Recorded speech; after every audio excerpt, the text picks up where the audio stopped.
I think you have your basic plans, your HMO plan, which is a managed care type of program, and the characteristics of that plan are it has historically low copays for the participants of the plan, no deductibles, and it's a managed environment where the participant or the patient agrees to follow that one doctor's advice for all their care. So you kind of turn over your care to this one person and they manage that care for you, hence the name managed care.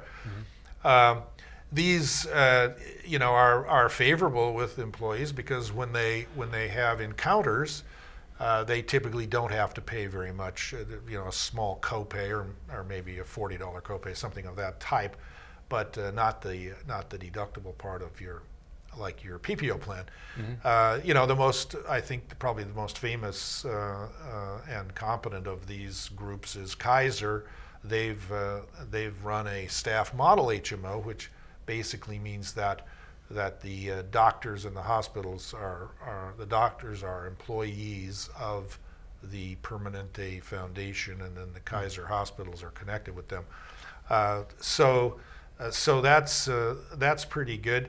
The other piece of HMO information that I think is important is that all HMOs run on a capitated type of an arrangement, and that means that the physicians who sign up for that, the primary care physicians, they receive a fixed payment every month, whether the person goes to them or not. The idea being, well, I'm getting paid to maintain this person's health. That's the idea, and if I've maintained their health and I've done a good job, then I can just get the money and they don't have to come and see me.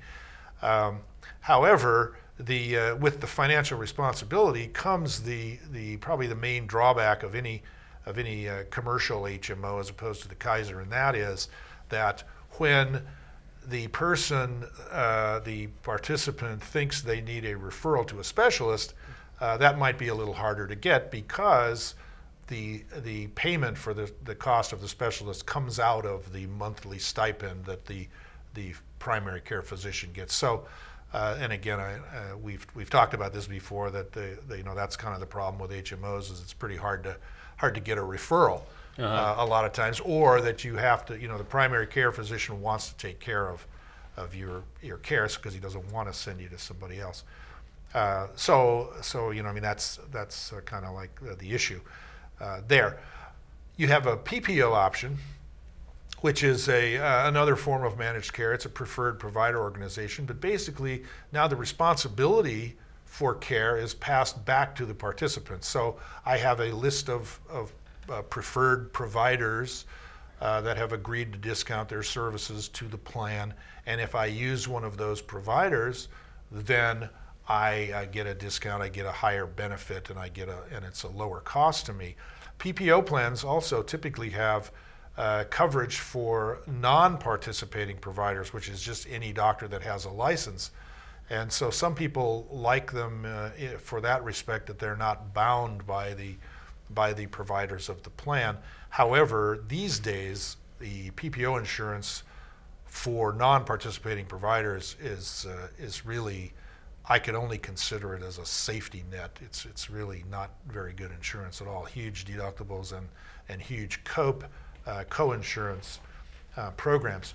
So you have those two, and then you have derivatives of those. So you have the high deductible plans, which are HSA qualified plans, which allow the participant to make pre-tax contributions, which are then used to cover the everyday expenses.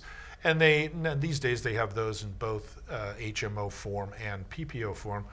Also, there's a couple of newcomers. One of them is a hospital-only plan, which basically just covers hospital expenses, and then the physician piece is taken care of on your own. Also, there's a new concept out, which is values-based type of program, which then takes into consideration what is important to the person, and that's what is covered under the plan. So there's kind of derivatives off of that. There is a little bit of opportunity for self-insurance in small group insurance, but not a lot. But there is some that's available. Can you come back to that maybe in a few minutes? Okay. Okay, so there was a lot of publicity not so long ago about these health savings account or HSA type plans. So how's that developed? What's been the experience, and is it really a premium advantage to these plans anymore? Well, as when they started, there was a huge premium advantage. So, so it was, in my opinion, an open door to get a plan like this, which could actually end up saving people money. What has happened over the last several years is that the experience that the insurance companies have had on these plans has not been favorable relative to the premiums they've been charging. So those premiums have been increasing substantially over the last 3 or 4 years. And now we find ourselves in a position where the HSA plan no longer has a tremendous premium advantage, and it also comes with some issues of understanding relative to people understanding how the program works and how to most effectively use it, because you have two different places where payments come from. One is the insurance company and one is the HSA account, and that's a learning curve which has been hard. And the other piece that's been hard on those particular plans is that all care must be directed through that plan. That includes prescriptions, lab work, deductibles, and everything else. Well, today we have regular insured plans that have a high deductible, $2,000, $3,500, that kind of thing, and yet they still have co-payments for medical visits as well as co-payments for prescription visits, and of course, relative to the healthcare reform law, all preventive care is now covered at 100%, no deductible, no copay. So those plans can be very effective, and the costs between those and the HSAs today are about the same. So I suspect that even though HSAs have been gaining favor, that they may begin to wane a little bit now because of this other option that's available, which is much easier to administer, much easier to explain, and it's really kind of like what the people are used to. Yeah. So. Well, there's another little issue related to the HSAs, and that is conformity. So, for example, in California, they have an adopted HSA, and I tried doing this for some of my employees, and it ended up being just a real headache, just running the payroll part, because the federal and the California operated differently, and you don't have this deferral related to the income. So you're supposed to report, and I bet this is a common error, but you're supposed to report the any dividends or interest that's accumulated in that HSA account on your California income tax return. Well, nobody's going to understand this, that's preparing their own income tax returns, and I'm sure it's not built into necessarily. Well, maybe not. Let me just say, it would be an easy error to make if you're using like TurboTax or another self-preparation type of software, to just sort of omit that oh well, I'm just going to go from the federal and go from there. And so anytime when you have these differences between federal and state law, again, it just creates a lot more complexity and headaches. And so when you tell me that there's another plan that that is as good or better, and it's similar cost, I'm all in favor of that myself.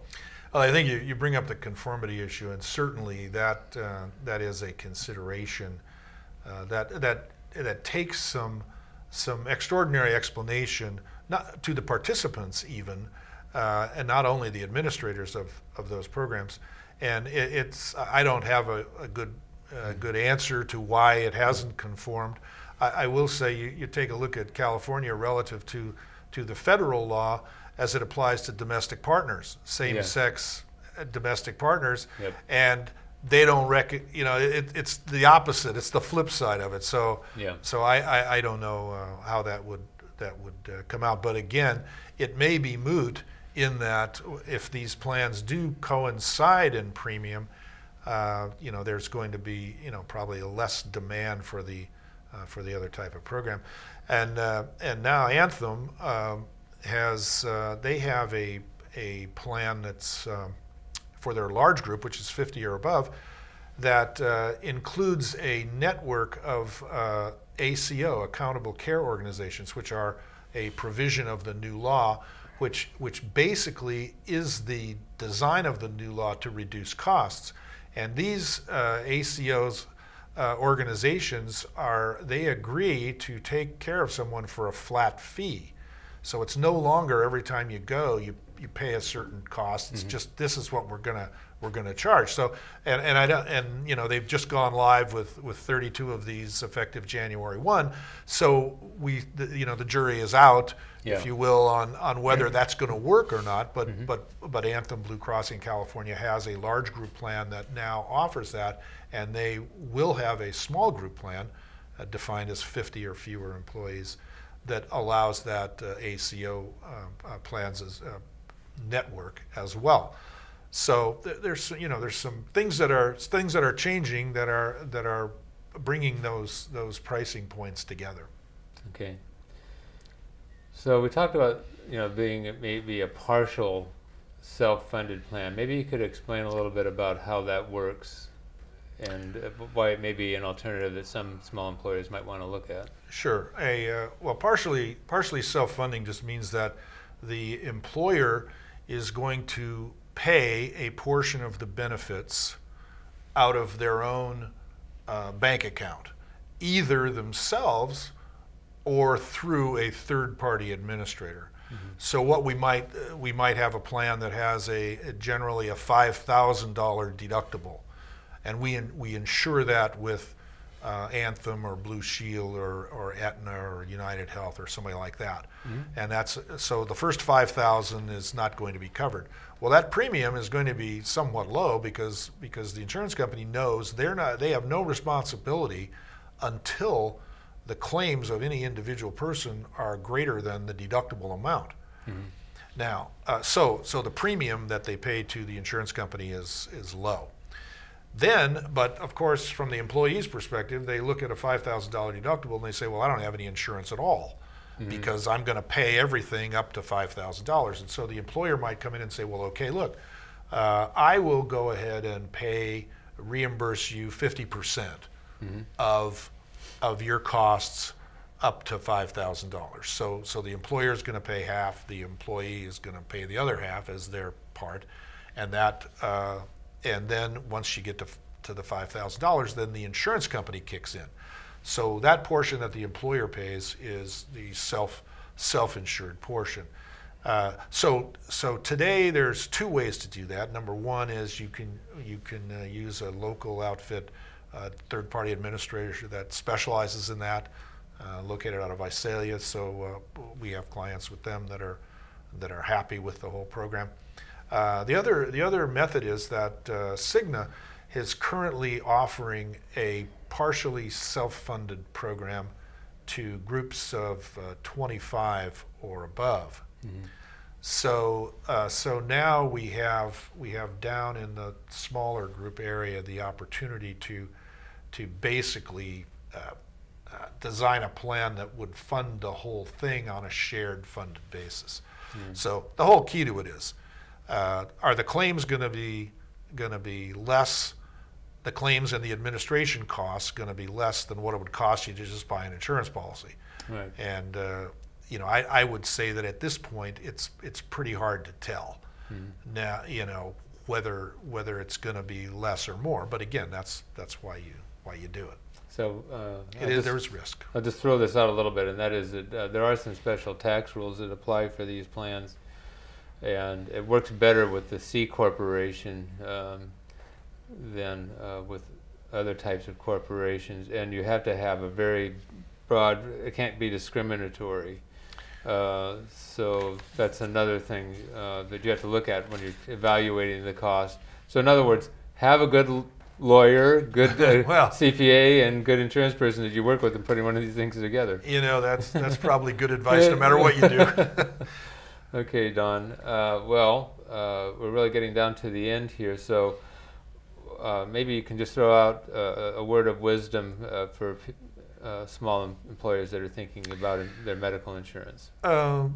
Sure. Let me just review a couple of things if I have a minute here relative to the law as it's been implemented. Maybe about 30 seconds. Okay, so make it 30 quick. seconds. Great. So there's been some progress made relative to access to insurance, to the care that's being provided, and also for the cost funding of the thing. The cost piece applies to employers as well, because clearly that is one of the biggest factors, at least that I personally see in my clientele, is, well, am I getting a good value for my dollar? Mm-hmm. And the more that everyone can do to bring down the cost of the whole system, the better off everyone's going to be. So the employer will be happier, the employees will then be happier, and you know, we will begin to have a system that now, at least from a cost perspective, is going to work better for everyone, because no one can stand the incredible increases that we've been having. It's right. not sustainable. Right. Don, thank you for being my guest Okay, Mike, today. thank you. And folks, I think we've shared some important information today, something that we hope that you can appreciate. See you soon. See you next time on Financial Insider Weekly.